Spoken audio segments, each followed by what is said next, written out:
Welcome back once again to the invasion. This is the return to Monday Night Raw and the next step in building an invasion.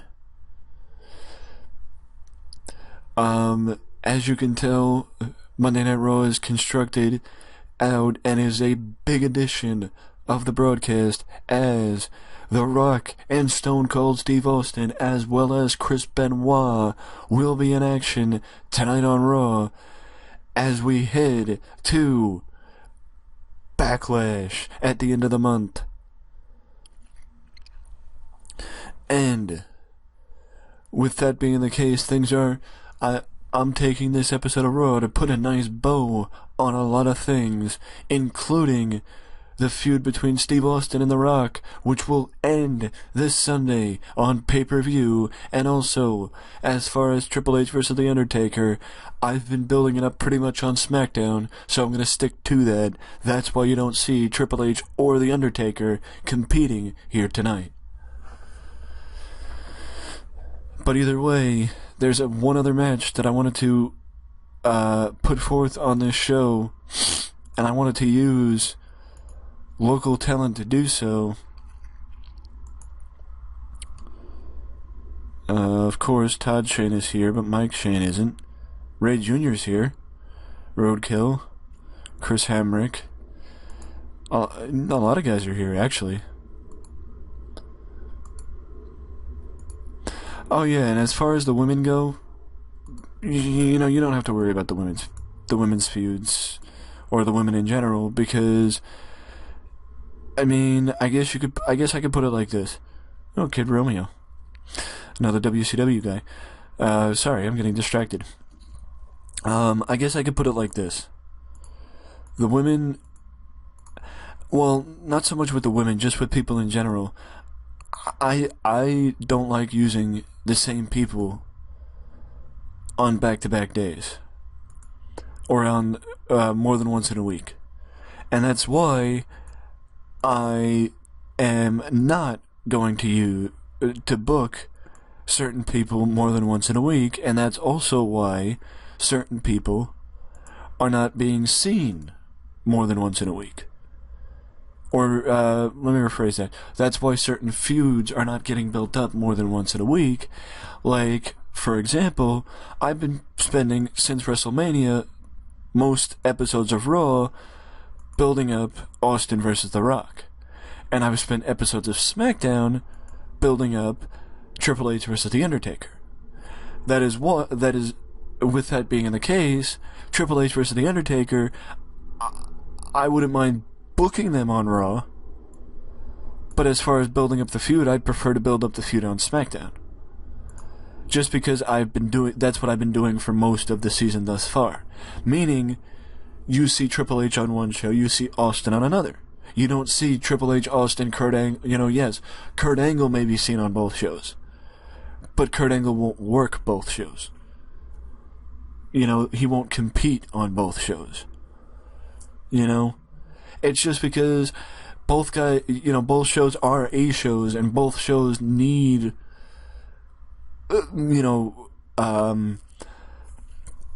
they need the household names, the landmark names, to help build up the ratings of the shows. So with the depth the WWE has, I'm taking advantage of it. You follow? You know what? Let's save the other people for SmackDown. And let's jump into this episode of Raw. Sean O'Haire and Chuck Palumbo are victorious in the pre-show. The reason why this is okay is because only the people in the TD Bank Garden Arena, or the TD Garden Arena, are seeing Palumbo and O'Haire. So for all they know, Palumbo and O'Haire are getting a tryout, which is basically what this is. It is a tryout for Palumbo and O'Haire. And as far as I'm concerned, Palumbo and O'Haire did really good. Basing it off the fact that, yes, they may have went up against Brian XL, who got an 18, and Nate Webb, who got a 20, but Sean O'Haire and Chuck Palumbo got 60s and 59s, respectively. So they did pretty good, in my opinion.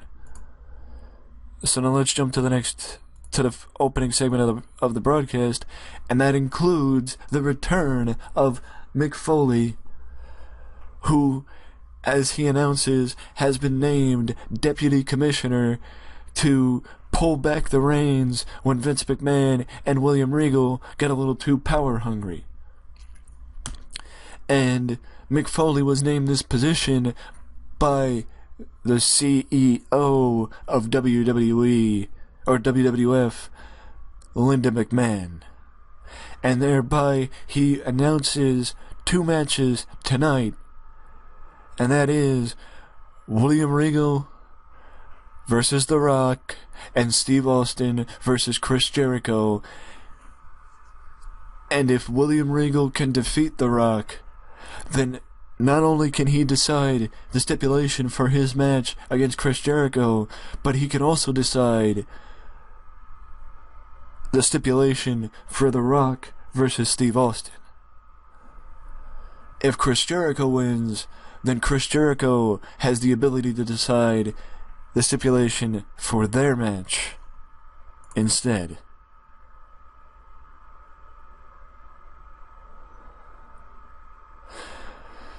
This is basically them going back and forth and bickering after Mick Foley leaves about the matches set forth by Mick Foley later tonight, including The Rock versus William Regal and Steve Austin versus Chris Jericho. By the way, I should mention Steve Austin versus Chris Jericho will be main eventing on tonight's episode of Monday Night Raw. Matt Hardy and Rikishi open the show for the simple reason being there are the Intercontinental title, the Tag Team titles, the Hardcore title, the European title, the World title, the Cruiserweight title, or the Light Heavyweight title, but there's a crap load of titles and a good amount of depth on the roster for people to come in and for people like a Matt Hardy to still have title opportunities even at part of a tag team. So basically, for the lack of a better word, I'm expanding the repertoire of Matt Hardy, or the reach of Matt Hardy and Rikishi, because wins do matter. And a win here could put Matt Hardy a step closer to possibly getting a shot at a singles title. What about his brother? Well, why can't Jeff get a shot at a singles title too? But this is only on Raw. You haven't seen SmackDown yet.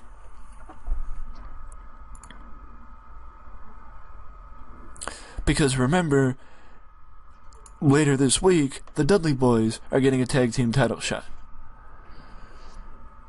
And now we head backstage with Eddie once again strategizing with his nephew Chavo, and Hardcore Holly enters the shot.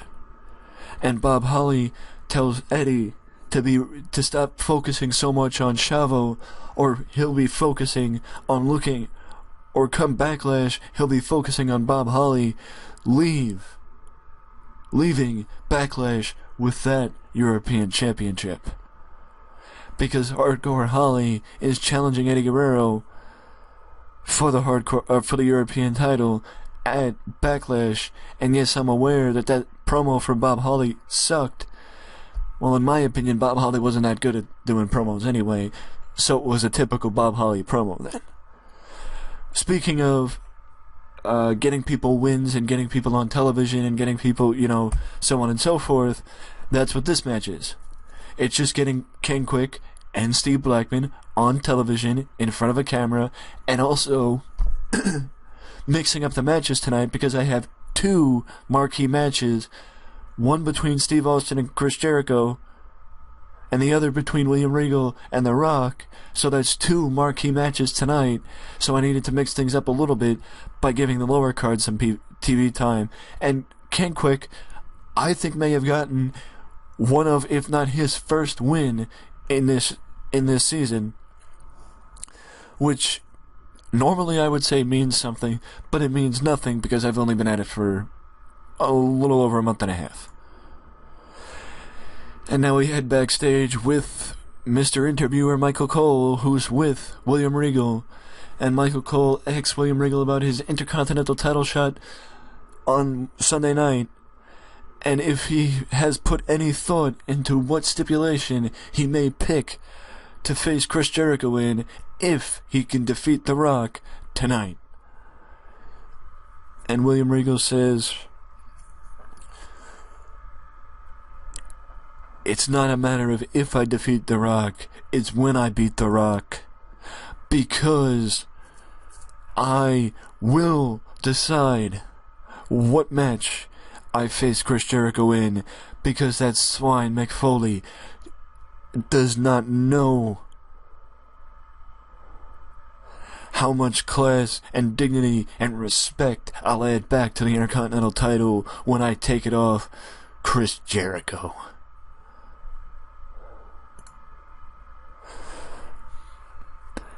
And now we head backstage with Team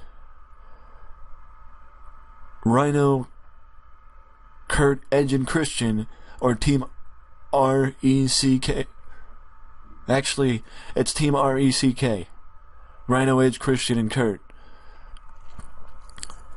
And they talk about how Edge is actually facing Chris Benoit later tonight in a one-on-one action. Speaking of that, it happened right now. Edge versus Chris Benoit in a very good match. 83. Holy moly, I wasn't expecting that. Good job, Chris. Good job. And now we move backstage once again as Chris Jericho is asked by Michael Cole what he thinks of what happened earlier tonight with Mick Foley and his match as the Intercontinental Champion facing the World Wrestling Federation Champion, and not only that, facing William Regal this Sunday night on pay-per-view. And Chris just looks at it and says, you know what? I trust Chris Jericho enough that I would give him an unscripted, I would give him free range to talk about the main event and to talk about his match against William Regal at the pay-per-view. Wow. If I had to guess, I would probably say because of the difference in well, because I look here and they can't or they shouldn't penalize me because of how much, because of the fact that it wasn't associated with a hot storyline, because this wasn't the main event, so it shouldn't be penalized for that. And, the announcing quality shouldn't penalize it, or the experience, rather, for the announcers shouldn't penalize it that much either. I'm thinking it may have to do with the fact that it was a 21-point difference in in-ring performance. But either way, still a decent match, 76. And now we head backstage with Michael Cole one more time, and Right to Censor is standing by with Michael Cole as they talk up their pay-per-view match against the APA this Sunday. As I think I'm going to make it, the Godfather and Val Venis going in a tag team match against the Acolytes instead of a 6-man tag team match like I was planning to do it in the first place.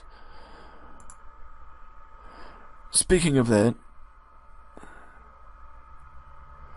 well, number one, I just realized Hardcore Holly and Eddie Guerrero don't have a feud going because it was only going to be a 2-week build-up for the pay-per-view. And second, Bob Holly gets a win over Scotty 2 Hotty to go towards his pay-per-view match against Chris Jericho. Sorry, Eddie Guerrero, not Chris Jericho. And I mentioned the Eddie Guerrero feud because Eddie Guerrero is on commentary for this match following the interaction between Eddie and Bob Holly earlier tonight. And Eddie just spends the entire match ragging on Bob Holly, ragging on him, calling him a, blah, blah, blah, just lowering down Bob Holly and saying how he shouldn't have gotten in his face earlier tonight, blah, blah, blah, so on and so forth. But that means that every championship will be on the line, including the women's championship, including the women's title, because I do have something planned for SmackDown to determine the number one contender or who will face China at Backlash for the women's title. It may be Ivory, I haven't decided yet. But either way, every title will be on the line at Backlash, including Big Show's hardcore title as well. But either way, we still have 2 segments left for this episode of Raw, so let's get to it. And let me explain this segment. Well, I know you saw Shane Helms, Sean O'Haire, and Chuck Palumbo earlier in the show, and I also know last week Hugh Morris made his WWF debut, in-ring debut against Sean Stasiak, but this doesn't happen in the crowd. I mean, this doesn't happen in the ring. The camera is just circling in between the main event, and we think, Jim Ross and Paul Heyman are talking up the main event, and then all of a sudden, the camera catches DDP walking in, and he just stops at the top of the ramp and does, the signal for the diamond cutter, his trademark taunt, and then all of a sudden he's walking in tow with Chris Kanyon and Tori Wilson,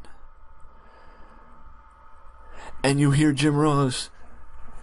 And you hear Jim Ross and Paul Heyman. They recognize those guys, especially DDP, and Paul Heyman makes a joke about Tori Wilson because Tori Wilson is right in between Chris Kanyon and Diamond Dallas Page, because they know, I know Tori Wilson walking in the back. Any guy on the aisle is going to try and touch Tori Wilson, so you put her in the middle. It's a little harder. But the point is, they have tickets. Diamond Dallas Page, Kanyon, and Tori Wilson have tickets with 3 empty seats in the front row. You wonder why I saved it for the end? That's a good question. I don't know.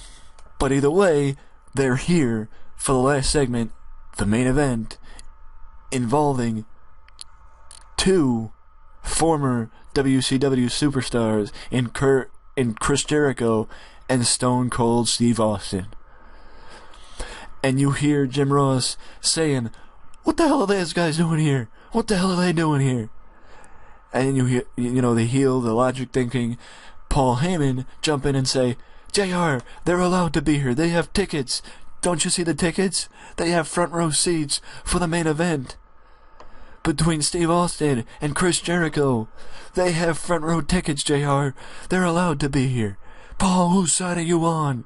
They're WCW guys. WCW stars. What the hell are the WCW stars doing in the TD Garden Arena in Boston? What the hell are they doing here?"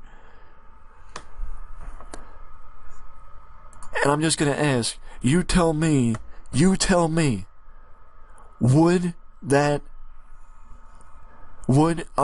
complain about the main event in a second, but would hearing them, JR, sell the fact that WCW guys are sitting front row at a WWE event, would that make you want to tune in? Would that make you want to call your friend up and say, Diamond Dallas Page just showed up with Kanyon and Tori Wilson on Raw. They're front row. It's the main event. Turn on the show. Turn on the show. It's the main event. That's why I did it, because people are gonna. I guarantee you, DDP showing up and doing his thing would have gotten a pop in the crowd. Even in the TD Bank Garden Arena, that still would have gotten a pop, because him and Tori, especially Tori would have gotten a pop by herself. That's why I made Diamond Dallas Page, Tori Wilson, and Kanyon show up, because they are recognizable faces from WCW.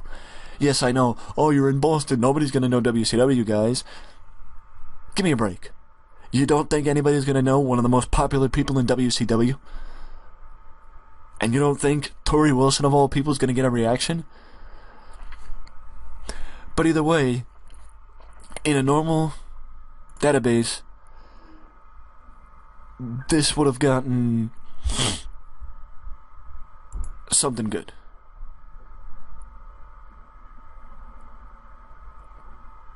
I'm not saying an 80 is not good. I'm just saying that it would have gotten better because, well, Austin got a 100, Jericho got an 89, and to be fair, a dusty finish usually does cause damage to the overall rating of the match, even if the in-ring performance is good. Because in reality, if everything was good, this match probably would have gotten a 93, I would say. But because of where everything is, the 34 backstage rating, the fact that apparently Paul Heyman isn't a good color commentator, all that stuff taken into account, it damaged the match. Do I think it should have dropped the match, 15? No. Did it? I mean, odds are the match probably would have gotten 88 because of the finish. But either way, it helps building up to the pay-per-view. And now this also opens the idea, if Jericho lost and William Regal lost, who picks the stipulation for the pay-per-view this Sunday? You'll have to tune in for SmackDown to find out. And also, let's see what we got as the final rating. Because I'm going to be disappointed if we didn't do good. Okay. We got an 80 final rating. But we did not increase or decrease in popularity. Which is good. And, some may say, oh, you want to at least increase, even if it's just a little. I'd rather not increase or decrease, or I'd rather stand pat than decrease. Which I wasn't very... I was confident about this show, partially because of the surprise that Edge and Chris Benoit brought. But, I'll say what I've said in a couple other Let's Play series. Rome wasn't built in a day. I've only been doing this... I'm getting on my second pay-per-view, or technically my first official pay-per-view, in the Let's Play this week, with Backlash coming up right around the corner. And we're still very early in the season. We're still very early in the season. So it takes time for my direction to get over and for me to fix whatever was broken in the previous, or from the makers of the database. No offense to the makers, it is a good database. But some things are not of which they should be, and with that being the case, I was a little, I have to take the time to fix it. And that includes fixing the backstage rating from a 34, fixing Paul Heyman and making him a good color commentator, because he is a good color commentator, and also bringing up the idea of maybe bringing in a new color commentator who has chemistry with JR. So I may be making changes to the announce position in the coming videos, but if I do, I will let you guys know. Let me know down in the comment section below, who do you think, how good do you think Paul Heyman would have, or should be, in 2001 as a commentator? Do you think that there should be pre-existing chemistry between JR and Paul Heyman from their days in WCW? Or do you think I'm going crazy that I should find a guy who may be employed by me already that has good chemistry with JR and just add him to the booth?